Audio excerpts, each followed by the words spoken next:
And I didn't get through to the final. There were two semi-finals, so the first semi-final I ended up pouring Ali a double shot of Worcester sauce in his drink or something because of nerves, and really screwed it up, so I didn't go through. But I was like, no, I want to do it again, because it was a really fun day. And you were there for the semi-finals. The competition is incredible. Hello and welcome to Best Sips Worldwide. I'm your drinking companion, Susan Schwartz, an American travel writer living in London. Thanks to my mother's love of martinis, the first words I spoke were shaken, not stirred, and I've been obsessed by the history of cocktails ever since. Through the years, I've been lucky enough to sip some of the best made by the best. Hear that sound? It's time to cozy up to the bar and let me introduce you to the movers and shakers of the world's most famous watering holes. There's only so many times you can be called the best, right?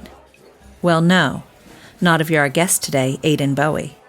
Not only the head bartender of Dandelyan in London, but also the winner of the Diageo World-Class UK Bartender of 2016.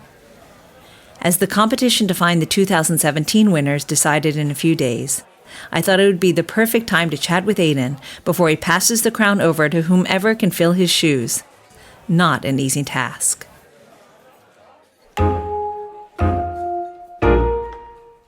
The first job, it was like a really sexy boutique hotel in Edinburgh called Tiger Lily, and everybody was fun to be around. They were they cared about what they did, and the training there was immaculate. So even you could see quite a clear career path or path to get up to the top. And how old were you?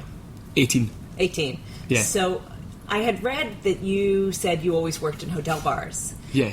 You already knew I want to go into a hotel bar, not, a pub or a bar that's making tons of mojitos every night. Oh, we made loads of mojitos. Oh. No, I guess initially it was just for a job, because I was at university and I wanted to move out away from home so that I could, enjoy life as a student. So I needed a job. So initially it was just for that. And I guess that by training with those guys, and you could see kind of the level of service that they gave, and so I guess it was inherent. You just knew instinctively. Yeah, it just kind of happened. And so, what were you studying? I did civil engineering. Oh. So I loved maths and physics at school, so I did loads of civil engineering was kind of the one, and I really enjoyed it, but I enjoyed working in the hotel much better. Mm-hmm. So it was kind of one of those ones. This is cool, but this is what I love, and I'm very much you should do what you love. And how did your parents feel about that after civil engineering? They didn't talk to me for a while. No, they both worked in the hospitality industry, so they knew the draws, and they were just very much, they wanted to make sure that I was going in for the right reasons. So I did it for 2 years, and then I left university, became full-time, and then I decided I wanted to go back to uni. So I moved through to Glasgow, but when I moved through to Glasgow, a brand new 5-star hotel was opening, and one of the best bartenders in Edinburgh was going across to open it up. So I started working in there, and that's when I actually started working in cocktails and behind the bar. So no bar back anymore? No bar back anymore. Mm-hmm. I'd made the leap. So when did you decide to start competing? I was really shy, and I was always I didn't want to compete, but Auchentoshan were hosting the competition in the bar that it was our bar, and we were all as a team one of us should enter. It's your own bar, so you've got home court advantage, so to speak. So I said I'd do it. How many of you were there? So the competition was 12 of us in the finals. I mean, at the bar. Oh, at the bar. We had a team of 8, and different guys had different kind of expertise. Some people really wanted to do competitions, others were just very happy working in the bar, and that's it. And it was just a good opportunity for one of us to do it, so I chose to do it. And so that was your first competition, and how did it go? Amazing. I won, which was really silly. So I got through to the Scottish finals, and then it was the European finals. So the European finals were held down in London, really close to here actually. And Ryan, who's my boss now, was one of the judges. So it was like a whole long day kind of ordeal. But the winner of the European one went to go to the Dead Rabbit and do like a stage there.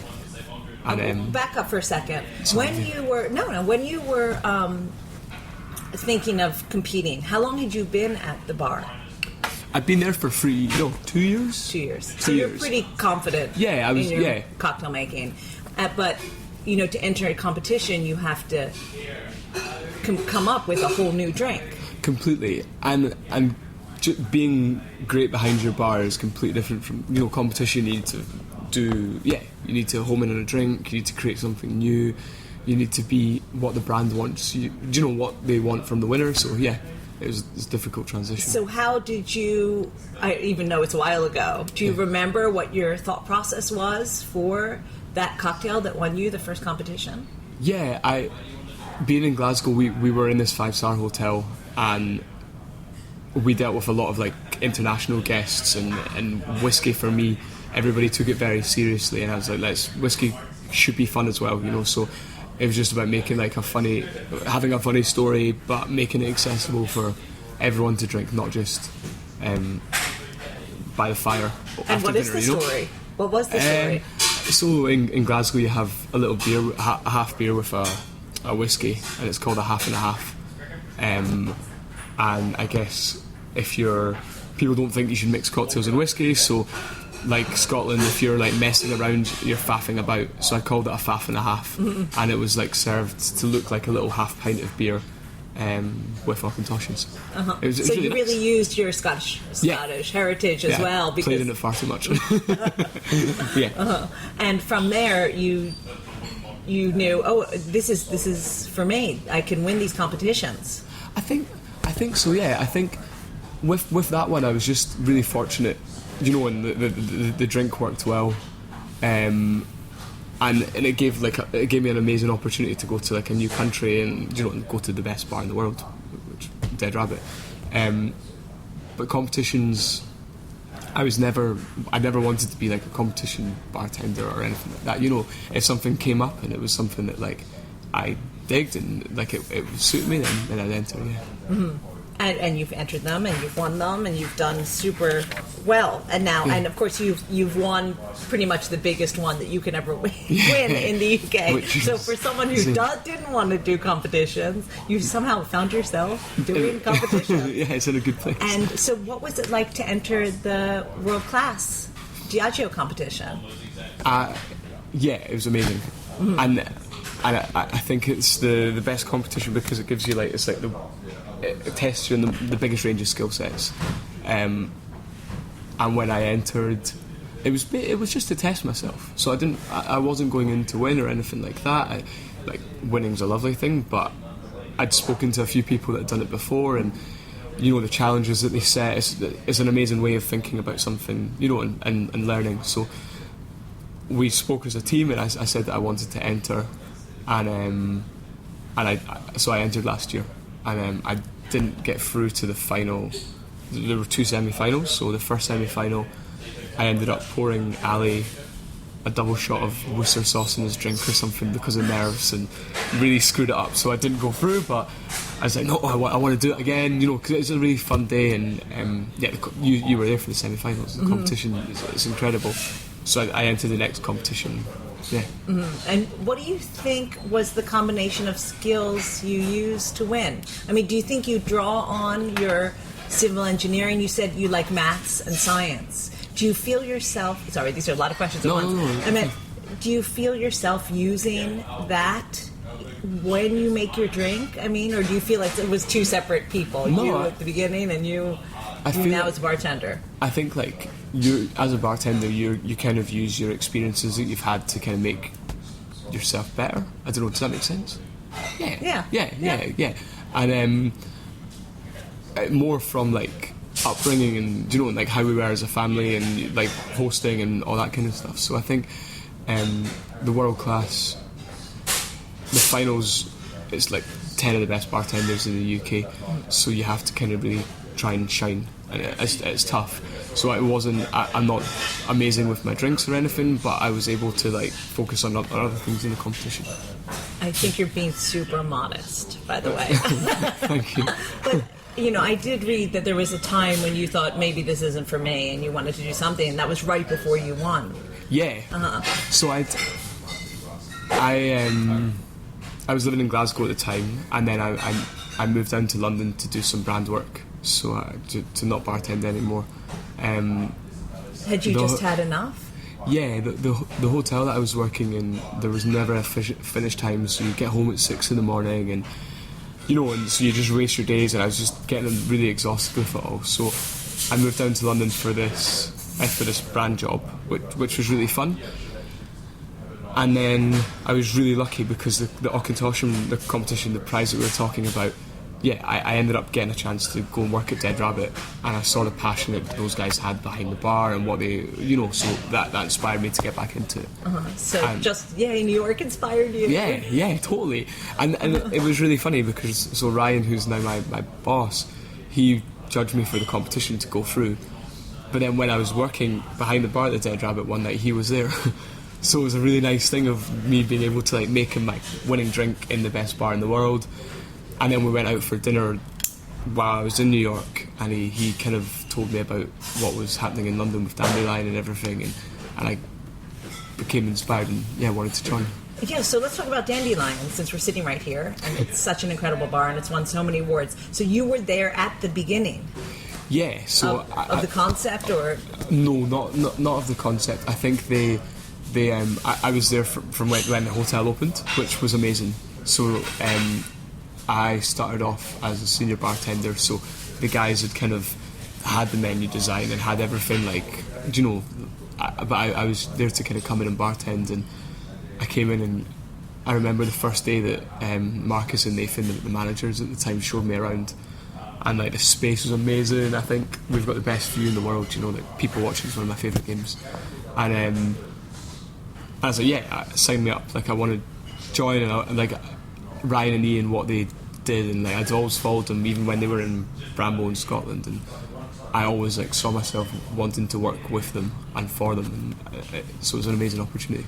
And you won the Diageo World Class when you were at the bar here, right? When I was at the bar here, right, and because you've been there through Tales of the Cocktail, giving it the international best bar and the best bar menu and all of those things. Are you now part of the creative team when it comes to creating, because you've had several menus, creating the new menus? We've done, I think the menu that we've done now is like the 4th iteration, and actually it's everybody that's involved as a team, so from kind of, I guess, from Ryan and Ian at general management all the way through the team. So for this menu we had like our host, who's never made a cocktail in her life, but she came up with an amazing story for a drink, and there's a girl on the floor who's come up with a drink. She's never made a cocktail, and her drink's the best selling drink on the menu.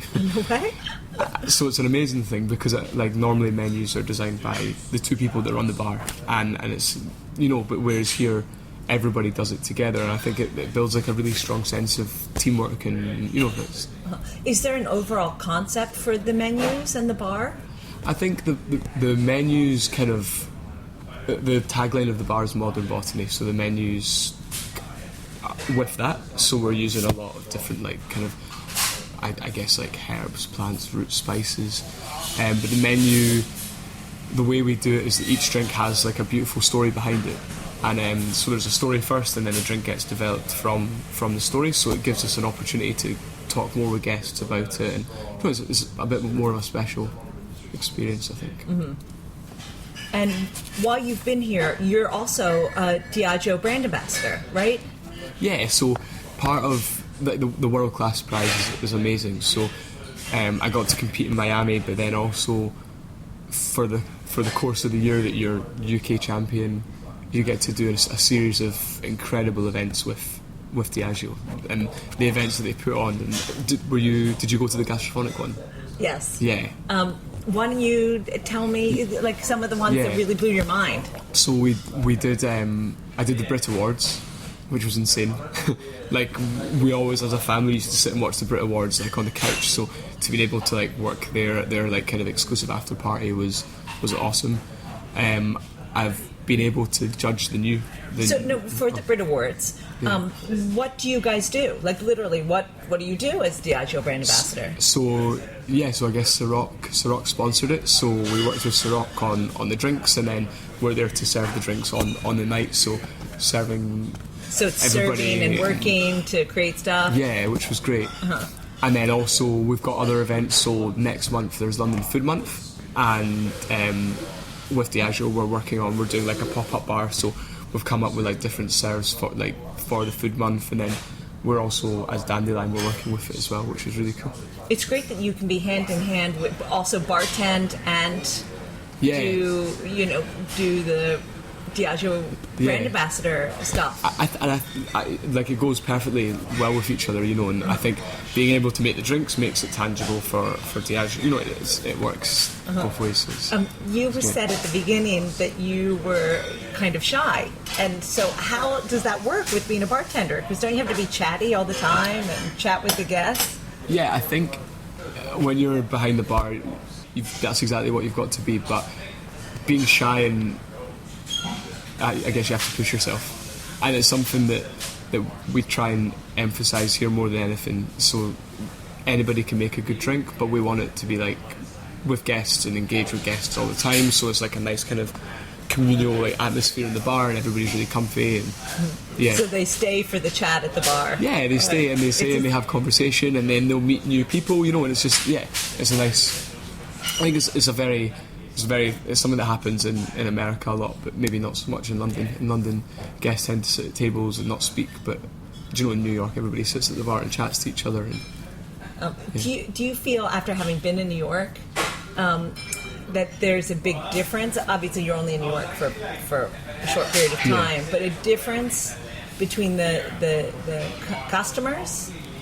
We're really lucky because Dandelyan's in an American company hotel, so we get a lot of American guests, and so I guess that we have that, so we get to see both. But in London, a lot of our guests are really happy to sit at tables and get served, which is cool, whereas we'll get a lot of Americans at the bar, and then it's nice conversation.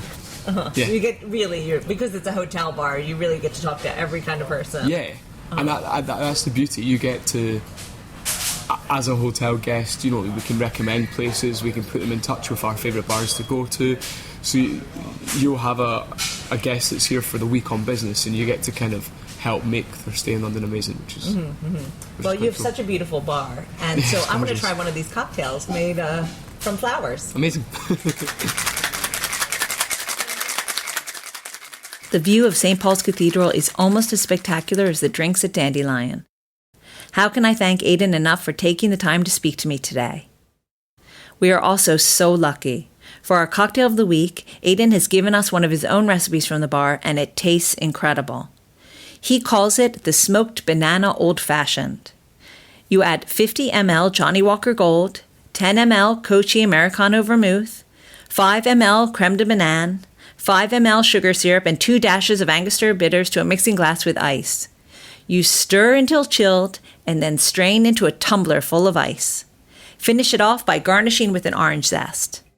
So easy and so tasty. Next podcast, we venture to Menorca to see how their Mahone gin is different from pretty much every other gin in the world, and why, after one visit there, I still can't stop drinking their national cocktail, the Pomada. Until next time, bottoms up. For more information and links to everything you've heard about, plus a bit more, please visit bestbitsworldwide.com.